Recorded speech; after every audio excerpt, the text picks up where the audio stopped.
Hello everyone, कैसे सभी लोग। आई होप कि आप सब लोग सेफ होंगे and welcome back to the channel.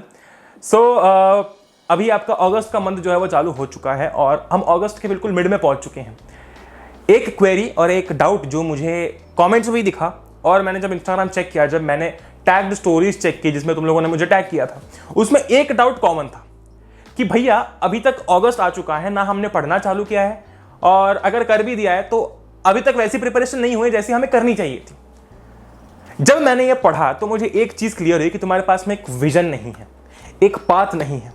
तुम्हें शायद ये नहीं पता कि नेक्स्ट स्टेप क्या होना चाहिए, गाड़ी का अगला गियर कौन सा डालना है, शायद ये तुम्हें अभी नहीं पता है। आज इस वीडियो में जो हम लोग बात करने वाले हैं वो अगले 2 से 2.5 महीने तुम्हारे ध्यान में रहेगी और तुम्हें रखनी है, क्योंकि ये हाफ ईयरली, ये पीरियोडिक टेस्ट, ये टर्म 1 मुड़ के क्लास 10th के लिए कभी वापस नहीं आएंगे। और ये वीडियो कोई मोटिवेशनल सेशन नहीं है। आज इस वीडियो में हम लोग कुछ प्रैक्टिकल चीजों के बारे में बात करने वाले हैं जो कि आपके जीवन में शायद मिसिंग है। अगर उसको जीवन में वापस लाया जाए तो अगर आप आज से भी चालू कर रहे हो पढ़ना, ठीक, अगर अगस्त के मंथ से भी चालू कर रहे हो पढ़ना, तो आप कहीं अगले 2 महीने में जो प्रिपरेशन होगा वो बिल्कुल नेक्स्ट लेवल होने वाला है।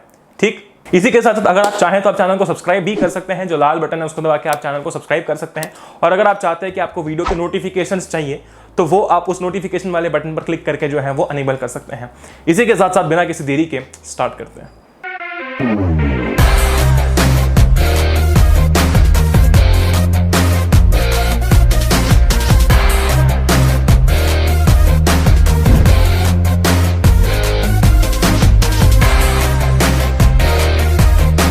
एक चीज है, मैं तुम सबको बहुत इंपॉर्टेंट बता देता हूं। देखो, I consider you as my younger brothers and sisters, right.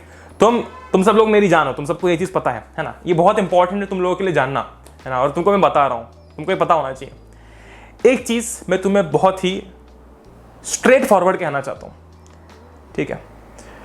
मैं पढ़ा सकता हूं, मैं पढ़ना कैसे है वो बता सकता हूं, पर उस चेयर पर बैठकर उस किताब को खोलने का काम तुम्हें करना है। अगर पढ़ाने का और पढ़ना कैसे है ये काम मैं तुम्हें करवा रहा हूं तो मैं बस तुमसे इतना एक्सपेक्ट करूंगा कि तुम उस चेयर पर बैठकर उस बुक को खोलो और तबाही मचाओ। वैसे भी ये कोई मोटिवेशनल सेशन है नहीं, पर बीच बीच में तुम्हें थोड़ा सा लगेगा कि तुम्हें अब भी बैठ जाना चाहिए पढ़ने के लिए। पर ध्यान से मेरी बात को सुनना, क्योंकि ये चीजें तुम्हें अगले 2 महीने बहुत हेल्प करेंगी। सबसे पहले तो जैसे कि मैंने बताया कि शुरुआत अगर अभी तक नहीं की है तो वो तुम्हें ही करनी है, ठीक है। मैं हजारों वीडियोस डाल दूंगा, हजारों लेक्चर्स डाल दूंगा, मतलब एक्सट्रीम लेवल पर तुम्हारे लिए फ्री कंटेंट ला दूंगा, लेकिन फिर भी अगर तुम्हारी इच्छा नहीं है ना तो मैं जितना भी कुछ करूं वो कम पड़ सकता है। देखो, आगे बढ़ने से पहले सबसे पहले तो ये ठान लो, है ना। क्या ठानोगे तुम, ठीक है। ऐसे बैठो और खुद से प्रॉमिस करो, या फिर एक आपके सामने आईना वायना अगर होगा, अगर कोई मिरर होगा, ठीक है, तो जाना और खुद से प्रॉमिस करना। तू मिरर के सामने ऐसे बोलना कि तू सुन ले मेरी बात ध्यान से, तेरे आएंगे 40 में से 40 और कोई ताकत तेरे को रोक नहीं सकती। खत्म बात, ठीक है। आगे बढ़ते हैं वीडियो के अंदर। आप बात करते हैं कि क्या क्या चीजें जो है वो हमें ध्यान रखनी और करनी है अगर हम आज से अपनी प्रिपरेशन चालू कर रहे हैं, या फिर अगर हमने थोड़ा बहुत प्रिपेयर कर रखा है और हमारी बची हुई प्रिपरेशन थोड़ी सी वीक चल रही है, या फिर हमने काफी हद तक प्रिपरेशन कर दी है लेकिन अब वो मोटिवेशन, अब वो बूस्ट नहीं मिल पा रहा है। सबसे पहली चीज, हो सकता है कि बहुत कॉमन लगे, हो सकता है कि बहुत घिसा बेटा लगे, ठीक है। एक लिस्ट बनाओ। किस चीज की लिस्ट बनाओगे? तुमने देखा है जनरली, अपनी मम्मी को देखा होगा, फिर पापा को देखा होगा, सामान अगर कुछ लाना होता है बाजार से एक लिस्ट बनाई जाती है। क्यों बनाई जाती है? ताकि हम कुछ चीज भूले ना। एग्जैक्टली, ठीक। पेपर पर एक लिस्ट बनाओ, नोट डाउन कर लो, ये चैप्टर मेरा हो चुका है, ये चैप्टर्स मुझे करने हैं। कुछ बच्चों को डर लगता है ये लिस्ट बनाने से, और जो बच्चा अगर ये वीडियो देख रहा है जिसको डर लगता है, मेरी बात सुन, ठीक है। तुझे आज डर लग रहा है, तुम्हें डर लग रहा है अभी कि यार ये लिस्ट बनाऊंगा ना तो मेरी असलियत मेरे ही सामने आ जाएगी कि यार तूने तो कुछ नहीं पढ़ा, क्या कर रहा है। लेकिन इस डर के फेस से खुद को तुम ही बाहर ला सकते हो, ठीक। तो अगर तुझे ऐसा लगता है, अगर तुम्हें ऐसा फील होता है कि यार मैं लिस्ट अगर बनाने जाऊंगा ना मेरी पोल मेरे सामने ही खुल जाएगी, कि मैंने तो, मेरे सामने मतलब तुम्हारे खुद के सामने खुल जाएगी कि यार मैंने तो कुछ नहीं पढ़ा है, वो तुम ही हो, ठीक है। तो तुम्हें ही खुद को इससे बाहर लाना है ना। और डरने वाली कोई बात नहीं है, क्योंकि ये सिर्फ तुम तक ही रहेगा।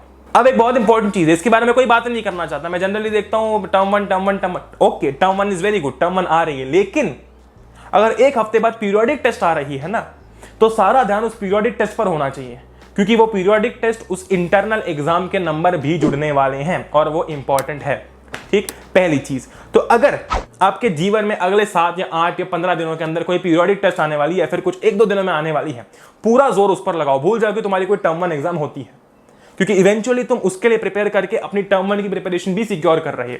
तो ये चीज ध्यान रखो प्लीज। और अगर आपके पास में टाइम निकलता है 1 या 2 घंटे का रोज में टाइम निकालो, ठीक, और थोड़ा सा एक्स्ट्रा भी पढ़ लो। किसी के भरोसे नहीं बैठना है हमें अपना सिलेबस कंप्लीट करने के लिए। देखो, हमें ऐसा लगता है कि अगर हम किसी के भरोसे बैठे हैं और सिलेबस हो जाएगा, ये हमें कंप्लीट करवा देंगे, ठीक है, वेरी गुड, आप ट्रस्ट करते हो व्यक्ति पे, ठीक है, हमने आपका ऑलमोस्ट सिलेबस कंप्लीट करा दिया, पढ़ ले 33 पर। लेकिन अगर हम इन जनरल बात करते हैं तो हो सकता है कि आप किसी के भरोसे बैठे हो पर वो नहीं हो पाता। नुकसान इसमें एट द एंड तुम्हारा है। इसीलिए सिलेबस कंप्लीट होने के लिए किसी का वेट मत करो, है ना। अगर पीरियोडिक टेस्ट 7 दिन में आ रही है उसका पूरा प्रिपरेशन रखो, लेकिन थोड़ा सा एक्स्ट्रा भी पढ़ लो, थोड़ा सा टर्म 1 के लिए एक्स्ट्रा भी पढ़ लो।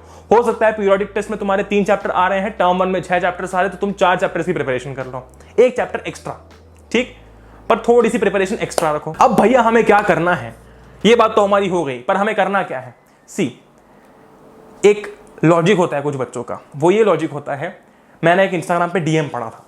वो डीएम ऐसा था कि भैया मैं ना 3 से 4 इंग्लिश पढ़ता हूँ, 4 से 5 सोशल पढ़ता हूँ, ऐसे कुछ तो भी था, 5 से 6 मैं साइंस पढ़ता हूँ और 6 से 7 में जो है मेरा जो ऑप्शनल सब्जेक्ट है वो पढ़ता हूँ। मैंने एक सवाल किया कि मुझे एक बात बता, क्या 2 से 3 दिन बाद तुझे ये सारे चैप्टर्स का हर एक पॉइंट जो तूने याद किया है वो याद रहता है? उसने कहा नहीं भैया। तो पॉइंट क्या है यहाँ पर? पॉइंट यह है यार कि तुम्हें एक दिन में 2 से ज्यादा सब्जेक्ट्स करने ही नहीं है, क्योंकि तुम उतने याद ही नहीं रख सकते। एक दिन में 2 सब्जेक्ट्स तो करने हैं। कुछ बच्चे क्या करेंगे, एक हफ्ता पूरा साइंस पकड़ के बैठ जाएंगे, पूरा साइंस निपटा देंगे। अगर हो जाता है वेल एंड गुड, लेकिन अगर सिर्फ साइंस करते रहोगे तो बाकी के सब्जेक्ट्स कब करोगे? इसलिए एक दिन में 2 सब्जेक्ट करना इज मस्ट। अब 2 सब्जेक्ट जो तुम कर रहे हो ना, उसमें हमेशा ध्यान रखो कि एक होना चाहिए थ्योरी सब्जेक्ट और एक होना चाहिए तुम्हारा प्रैक्टिस सब्जेक्ट। थ्योरी और प्रैक्टिस सब्जेक्ट जब इन दोनों का जो ऐसा वो मिक्सचर बन जाता है ना, तो पढ़ने में मजा आता है, ठीक, पढ़ने में एंजॉयमेंट आती है। इससे मेरा मतलब ये है यार कि 3 चीजें ध्यान रखो। सबसे पहली, तुम्हारी ऑनलाइन क्लास जो तुम्हें स्कूल सिखा रहा है वो सेल्फ स्टडी नहीं है, ठीक। जो कॉपी तुम कंप्लीट कर रहे हो वो सेल्फ स्टडी नहीं है, क्योंकि मैक्सिमम बच्चे कॉपी कंप्लीट करने का काम इंटरनेट से छाप के करते हैं, ठीक है, फिर गाने सुनते सुनते करते हैं। तो ये रियलिटी भी मुझे अच्छी तरीके से पता है। सेल्फ स्टडी वाला काम वो है जब तुमने खुद को कमरे में बंद कर रखा है और तुम अपने टेबल पर बैठकर बुक खोल के चैप्टर रीड कर रहे हो, फिर किसी का लेक्चर देख रहे हो, वो होती है सेल्फ स्टडी, ठीक।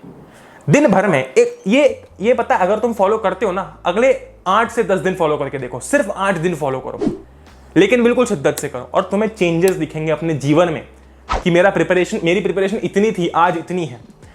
एक थ्योरी सब्जेक्ट उठाओ और एक प्रैक्टिस सब्जेक्ट उठाओ। प्रैक्टिस सब्जेक्ट में तुम्हें पता है कि सिर्फ मैथ्स है, ठीक है। मैथ्स और आपका साइंस एक काम करता है। मैं तुम्हें एक चीज बता दूं, देखो, पहले दिन क्या करो, साइंस का एक चैप्टर उठाओ और मैथ्स का एक चैप्टर उठाओ, ठीक है। थोड़ी देर साइंस पढ़ो और मैथ सॉल्व करो। क्यों भैया? मैं साइंस और सोशल करना चाहूं तो कर सकते हो, लेकिन इससे ना तुम्हारी जो स्ट्रीक है पढ़ने की, ठीक है, तुम्हारी भाषा में जो स्ट्रीक है पढ़ने की, वो जल्दी टूटेगी, क्योंकि तुम दोनों थ्योरी सब्जेक्ट्स चूज कर रहे हो। तुम केमिकल रिएक्शन भी कर रहे हो और तुम साथ ही साथ में नेशनलिज्म एंड यूरोप भी पढ़ रहे हो। दोनों ही तुम्हारे पढ़ने वाले हैं। तुम्हारी ना हाथ की कुछ मूवमेंट हो रही है ना कुछ हो रहा है, ठीक है, ना तुम्हारा दिमाग ज्यादा चल रहा है। अगर तुम साइंस और मैथ्स करते हो तो एक जगह तुम चीजें याद कर रहे हो, एक जगह तुम चीजों को दिमाग से सॉल्व कर रहे हो, ठीक है। तो ये बहुत इंपॉर्टेंट है कि आप एक थ्योरी सब्जेक्ट लेकर चलो और एक प्रैक्टिस सब्जेक्ट लेकर चलो। मान लो कि आज तुमने साइंस प्लस सोशल किया, साइंस प्लस मैथ्स किया, अगले दिन सोशल प्लस मैथ्स कर लो, फिर साइंस प्लस मैथ्स कर लो, ठीक है। इससे सिलेबस भी कंप्लीट होगा, अल्टरनेट डेज तुम्हारे साइंस और सोशल भी निपटते जाएंगे, और मैथ्स तो तुम्हारा चलेगा ही, जो कि बहुत तगड़ा हो जाएगा। आगे मैंने तुम्हें ये भी बताया कि एक चैप्टर कंप्लीट होने की डेफिनेशन क्या है और तुम्हें किन किन चीजों का ध्यान रखना है। अगर इन पैरामीटर्स का तुमने ध्यान रख लिया तो तुम्हारा एक चैप्टर कंप्लीट हो जाएगा।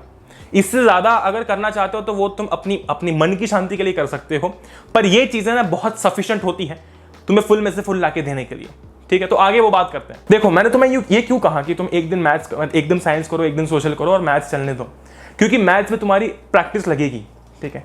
चेंज क्या हुआ है लाइफ में, क्या चेंज हुआ है? सिलेबस जो था वो वैसा ही है पिछले साल के अकॉर्डिंग, बस तुम्हारा जो पेपर है वो एमसीक्यू वाला होगा, ठीक। मैंने ना तुम्हारे लिए एक आइडियल एक वीक के लिए एक ऐसा प्लानर टाइप दे दिया है कि देखो, साइंस करो, इसके साथ मैथ्स करो, फिर सोशल करो, ये चैप्टर के साथ तुम मैथ्स करो, ठीक है। अब इसमें एक और चीज है, अगर आज तुम साइंस का कोई इजी चैप्टर उठा रहे हो तो मैथ्स का थोड़ा सा टफ उठा लो। अगर आज सोशल का थोड़ा सा टफ चैप्टर उठा रहे हो, मैथ्स का थोड़ा इजी उठा लो। मैंने इजी और टफ चैप्टर्स के तुम्हारे लिए वो दे दिए, पीडीएफ दे दिए। मैं ना एक तुम्हें अगले 8 दिनों के लिए एक प्लानर दे देता हूँ, ठीक है। एक ट्रायल प्लानर है, तुम्हें लिंक मिल जाएगी, यहाँ पर भी दिख रहा होगा। ये जो ट्रायल प्लानर है ना, इसको इस्तेमाल करके तुम ये समझ सकते हो कि अच्छा, अगर आज मैं ह्यूमन आई कर रहा हूँ, ठीक है, जो कि इजी चैप्टर है, तो मैं मैथ्स में शायद पॉलिनोमियल्स कर सकता हूँ। अगर आज मैं लाइट कर रहा हूँ तो आज मैं प्रोबेबिलिटी कर सकता हूँ। लाइट थोड़ा सा बड़ा चैप्टर है, प्रोबेबिलिटी थोड़ा सा छोटा चैप्टर है। ये चीज ना, ये एक प्लान बना के मैं तुमको 8 दिन का दे देता हूँ। इसमें तुम खुद के एडिशन, खुद के सब्ट्रैक्शन कर सकते हो, तुम्हारे ऊपर है। तुम्हें लगता है कि नहीं, अगर तुम आज लाइट के साथ साथ कोई बड़ा चैप्टर कर सकते हो मैथ्स का, वेल एंड गुड। क्या मेरे भैया अगले 2 महीने में 21 चैप्टर्स हो सकते हैं आराम से, ठीक, आराम से। मैंने यार अभी एक केमिस्ट्री की मैराथन ली थी। उस केमिस्ट्री के मैराथन में कुछ अराउंड 3000 के आसपास बच्चे आए थे और हमने 2 घंटे में 2 चैप्टर्स खत्म कर दिए थे। अगले दिन हमने एक और चैप्टर खत्म कर दिया था, यानी कि हमने 3 घंटे में ऑलमोस्ट केमिस्ट्री की मैराथन में आपके केमिस्ट्री के चैप्टर्स पढ़ने वाला पोर्शन कंप्लीट कर दिया था, ठीक है। तो ऐसा नहीं है कि अगले 2 महीने में 21 चैप्टर्स नहीं हो सकते। अगर शुरुआत भी नहीं की तो भी हो सकते हैं, ठीक है। तो ये समझना तो बंद ही कर दो कि भैया अब तो होंगे नहीं, अब तो मैं सिर्फ इजी चैप्टर्स कर लेता हूं। नहीं नहीं, ऐसा कुछ नहीं होता। सच्ची बताओ, ऐसा कुछ भी नहीं होता। सिविक्स के चैप्टर्स तुम एक एक दिन में खत्म करोगे, आगे जाके लिख के ले लो। इकोनॉमिक्स के चैप्टर्स तुम एक एक दिन में खत्म करोगे, आगे जाके लिख के ले लो, ठीक है, करोगे तुम। अगर एक चैप्टर कंप्लीट कैसे होगा, इसकी डेफिनेशन क्या है? देखो, लेक्चर उसके साथ एनसीईआरटी, यानी कि लेक्चर चल रहा है तुम्हारा, तुम साइमल्टेनियसली एनसीईआरटी भी अपनी रीड कर रहे हो। अगले दिन एनसीईआरटी की पूरी रीडिंग, डिटेल्ड रीडिंग, जहां पर तुम्हारा कोई भी डिस्टर्बेंस नहीं है। उसके बाद में एनसीईआरटी के एक्सरसाइजेस और इनटेक्स्ट क्वेश्चंस। उसके बाद में, अगर ये तो हो गया आपका पूरा चैप्टर एनसीईआरटी से कंप्लीट। अब प्रैक्टिस करनी है, ठीक।